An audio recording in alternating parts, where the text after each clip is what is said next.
मणिपुर नाम का एक गांव था जहां के लोग बहुत ही पिछड़े और बहुत ही गुलामनुमा जिंदगी जी रहे थे।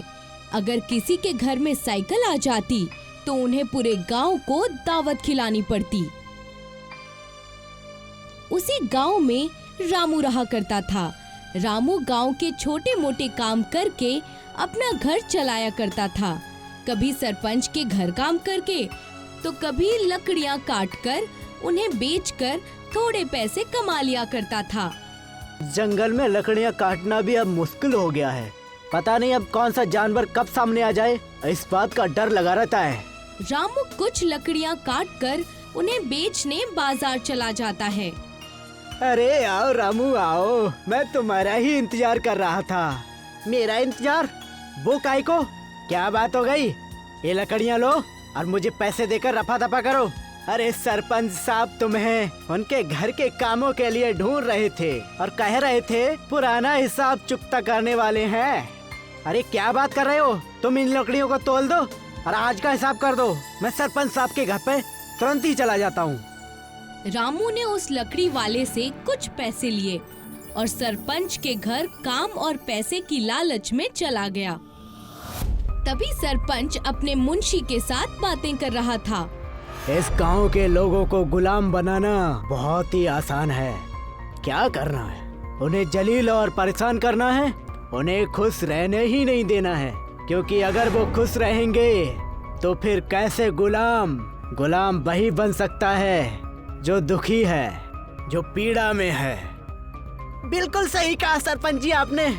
इसीलिए आपके सामने आधे से ज्यादा नौकर चाकर घूमते हैं। उन सब की बात दूर खड़ा रामू बड़ी ही अच्छी तरह से सुन लेता है और मन ही मन सोचता है, कितना पाप भरा इन सब के मन में। पूरे गांव को गुलाम की नजरों से देखते हैं। अगर इनसे कोई भी मदद भी मांगने आए तो पक्का मूर्ख है। रामू सरपंच के पास जाकर कहता है, देश तो कब का आजाद हो गया सरपंच जी, पर आप जैसे सरपंच और मुंशी ही हैं जो गुलामी और ऐसी बकवास सोच रखते हैं, जो गरीबों को गुलाम समझते हैं, आम आदमी को मूर्ख और ईमानदार को मंद। तुम होश में तो हो रामू, ये कैसी बातें कर रहे हो? तुम्हारी इतनी हिम्मत कि तुम सब ये मेरे सामने कह सको? बड़ा मुंह छोटी बात सरपंच जी। खैर आप बताइए, आप मुझे ढूंढ रहे थे क्या? बाजार में कोई काम था? आज मेरे बेटे का जन्मदिन है, जाओ जाकर मंडप सजाओ और पूरे गांव में जाकर कह दो कि आज दावत है हमारे यहाँ। साथ ही साथ जो हलवाई आएंगे तुम उनका हाथ बटाना। जी सरपंच साहब, आपके इस गुलाम के पैसे भी बाकी हैं, तो जरा उसका भी ध्यान रखिएगा। तुम्हारा हिसाब मैं अभी चुकता कर दूंगा, पहले जाकर सारा काम करो।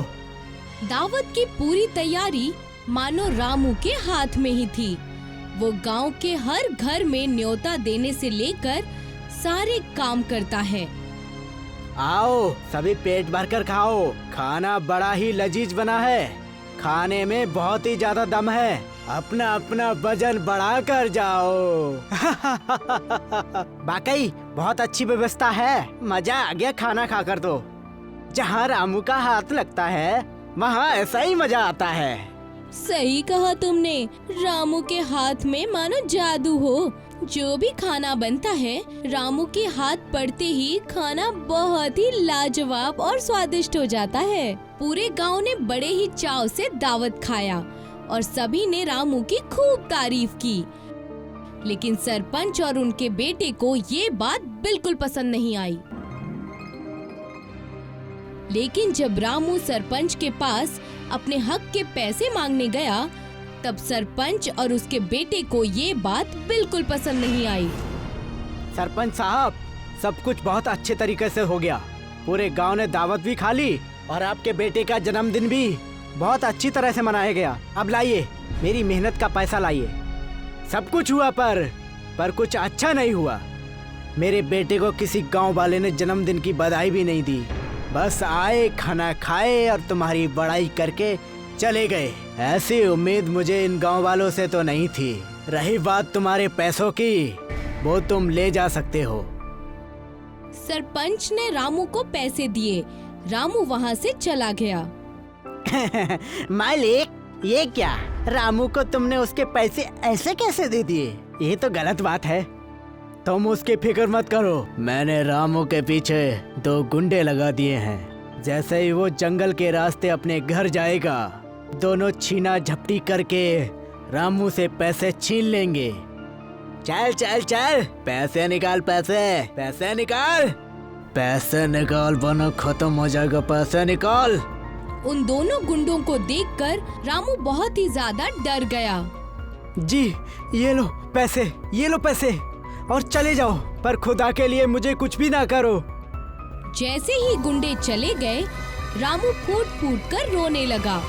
हे ऊपर वाले, मैंने तेरा क्या बिगाड़ा है? मेरा खानदान पिछले कई दिनों से भूखा है, बस इस आस में कि मैं कुछ पैसे कमाकर उनका पेट भर पाऊंगा। मैंने तो आपसे ज्यादा मांगा भी नहीं था, जो मेरे साथ इतना बुरा हो रहा है।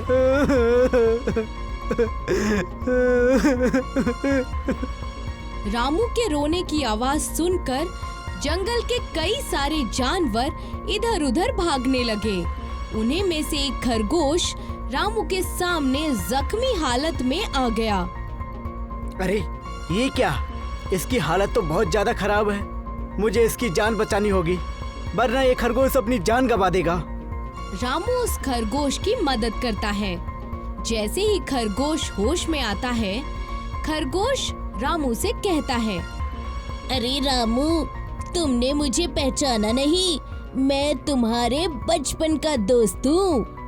खरगोश की आवाज सुनकर रामू बहुत ही ज्यादा डर जाता है। तुम बोल कैसे सकते हो? ये सब क्या हो रहा है? तुम मेरा नाम कैसे जानते हो? और मेरे बचपन का दोस्त? ये सब क्या है और ये सब क्या बोल रहे हो? अरे तुम शांत हो जाओ, मैं एक मायावी खरगोश हूँ। लगता है तुम्हें याद दिलाना होगा, ये देखो। उस मायावी खरगोश ने अपनी जादुई शक्तियों से रामू के बचपन की चीजें दिखाईं। रामू के सामने उसका बचपन नजर आ रहा था, जहाँ रामू उसी खरगोश के साथ खेल रहा था, उसे खाना खिला रहा था और उसे पानी पिला रहा था। ये कैसे हो सकता है? ये बच्चा तो मैं हूँ, और मुझे जहाँ तक याद है, मेरे अब्बू ने तुम्हें किसी जादूगर को बेच दिया था। तुमने सही कहा, उसी जादूगर की मदद से मैं आज मायावी खरगोश बन गया हूँ और इस जंगल में रहता हूँ। एक शेर ने मुझ पर हमला किया, मैं उससे बचते बचाते यहाँ पर आ गया, फिर तुमने मेरी जान बचाई। अब तुम मुझसे कोई भी 2 चीज मांग सकते हो, मैं उसे जरूर पूरी करूँगा। मुझे तुमसे कुछ भी नहीं चाहिए, तुम बस चले जाओ, मुझे अकेला छोड़ दो, और कुछ नहीं। रामू को मायूस और परेशान देखकर खरगोश ने अपनी जादुई शक्तियों से उसी जगह पर पानी पूरी का दरख्त बना दिया। ये क्या है? पानी पूरी का पेड़? ऐसा तुमने क्यों किया? तुम अपनी पानी पूरी बेचकर अपना घर चलाया करना। इस पानी पूरी के दरख्त से पूरी तोड़कर और सामने वाले कुएं से पानी लेकर तुम उसे बेचा करना। इससे तुम्हारी आमदनी भी होगी और मेरा वरदान भी पूरा हो जाएगा। उस मायावी खरगोश की मदद की वजह से रामू बहुत ज्यादा खुश हुआ और उसके खुशी के आंसू निकलने लगे। शुक्रिया मित्र, बचपन का किया हुआ एहसान तुम्हें अभी तक याद है। धन्यवाद। मैं इस पानी पूरी को बेचकर अपना परिवार बखूबी चला लूंगा। और दूसरे दिन से ठीक वैसा ही हुआ। रामू उस पानी पूरी के दरख्त से खूब सारी पूरियां तोड़ लेता है और पास ही के कुएं से तीखा तीखा पानी भी ले लेता है और उन्हें एक ठेले पर बेचने लगता है। रामू भैया, पानी पूरी लगाना 1 प्लेट। आपके हाथ में जादू है, जादू। हाँ, और नहीं तो क्या। एक बार में 1 प्लेट पानी पूरी कोई खा ही नहीं सकता, उसका मन ही नहीं भरेगा। कम से कम 3 प्लेट पानी पूरी तो खानी ही होगी। अरे ये सब तो बस आप लोगों की मोहब्बत है। अरे हमने सुना है कि तुमने अपने घर की मरम्मत भी करा ली है। बहुत अच्छी बात है। तुम्हारा घर बहुत ही शानदार, बहुत ही खूबसूरत दिखने लगा है। सब ऊपर वाले की कृपा है। अब रामू पानी पूरी बेचकर अपना घर बहुत अच्छे से चला रहा था। ऐसे ही कई महीने बीत गए। रामू ने गांव में एक स्कूटी भी ले ली। उन स्कूटियों पर पानी पूरी रखकर रामू और रामू की बीवी संध्या दोनों ही गांव-गांव जाकर पानी पूरी बेचने का काम करते थे। ये बात सरपंच को बिल्कुल अच्छी नहीं लगी। इस रामू को देखो, कल क्या व्यापार क्या शुरू किया और अचानक इतना रईस हो गया वो कि जिस गांव में साइकिल नहीं है उस गांव में रामू स्कूटी पर पानी पूरी बेच रहा है। अगर ऐसा ही चलता रहा तो मालिक, रामू कुछ ही महीने में से ज्यादा रईस हो जाएगा वो, और ज्यादा इज्जतदार भी। तुम बस उसका गुणगान ही करते रहोगे कि कोई उपाय भी बताओगे मुझे जिससे रामू का धंधा चौपट हो सके। एक उपाय है, याद है आपको? आपके नकाबपोश गुंडे, उनसे कहकर उनकी स्कूटी पानी पूरी तुड़वा कर अपना हिसाब चुकता कर लीजिए। कुछ भी कहो मुंशी, तुम हो बड़े चापलूस। ऐसा ही किया करो और इस बार तो मैं ही जाऊंगा स्कूटी पानी पूरी टूटते हुए देखने। सरपंच और मुंशी रामू के घर के पास चले गए और झाड़ियों के पीछे छिपकर उन गुंडों का कारनामा देखने लगे। जैसे ही गुंडों ने स्कूटी पानी पूरी की गाड़ी तोड़ी, सरपंच और मुंशी बड़े ही खुश हुए। अब आया ना मजा, लेकिन इससे इसको कोई नुकसान नहीं होने वाला। मैंने देखा है ना मालिक कि स्कूटी लेकर रामू हमेशा पेड़ के पास जाता था और वहाँ से स्कूटी पानी पूरी लेकर निकलता था। मुझे लगता है कि हमें जंगल में जाकर वो जगह भी देखनी चाहिए। ये बात तुमने पहले क्यों नहीं बताई? ढेर सारा पेट्रोल ले लो, पूरा जंगल ही जला देंगे आज। ना रहेगा बांस और नहीं बजेगी बांसुरी। सरपंच और उनके गुंडों ने खूब सारा पेट्रोल ले लिया और उन पानी पूरी के दरख्त के पास चले गए और वहाँ जाकर देखा कि पानी पूरी का दरख्त है जहाँ से रामू पूरियाँ तोड़ा करता था। अच्छा तो ये बात है, अब समझ में आया मुझे सब कुछ। इन सब पेड़ों को पेट्रोल डालकर जला डालो। और वैसा ही हुआ। सरपंच ने पूरे जंगल में आग लगवा दी, लेकिन एक भी दरख्त जले नहीं। सरपंच, मुंशी और दोनों गुंडे बहुत ही ज्यादा हैरान हो गए।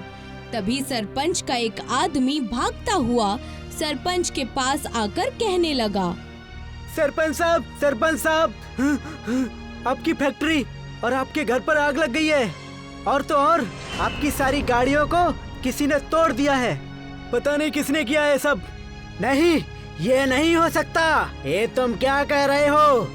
सरपंच अपने घर जाकर देखता है, उसका घर और उसकी फैक्ट्री दोनों ही जल रहे हैं, जिसे देखकर वो दंग रह जाता है और फूट-फूट कर रोने लगता है। तभी वहाँ पर सारे गांव वाले जमा हो जाते हैं और उसमें रामू भी होता है, जिसे देखकर सरपंच शर्मिंदगी महसूस करता है। मुझे माफ कर देना रामू, ये सब मेरे कर्मों का फल है। मैंने तुम्हारा घर उजाड़ने की कोशिश की, देखो मेरा ही घर उजड़ गया। मैं अपने किए पर बहुत ज्यादा अफसोस करता हूँ, मुझे माफ कर दो। आपको आपकी गलती का एहसास हो गया है, मेरे लिए यही बहुत बड़ी बात है सरपंच जी। आप फिक्र मत करो, सब कुछ ठीक हो जाएगा। तब तक आप अपने खानदान को लेकर मेरे घर पर रह सकते हैं। और रही बात फैक्ट्री की, तो इंश्योरेंस से आपकी फैक्ट्री के पैसे मिल जाएंगे। सरपंच रामू को सारी बातें बताता है और रामू से माफी मांगता है, और इसी के साथ रामू दोबारा अपनी स्कूटी पर पानी पूरी बेचना शुरू करता है और पूरे गांव में मशहूर हो जाता है। सरपंच और मुंशी भलाई का रास्ता चुनते हैं और अपनी अपनी जिंदगी अच्छे से बिताते हैं। रामू अपने अच्छे बर्ताव की वजह से खूब सारी पानी पूरी स्कूटी पर बेचता है।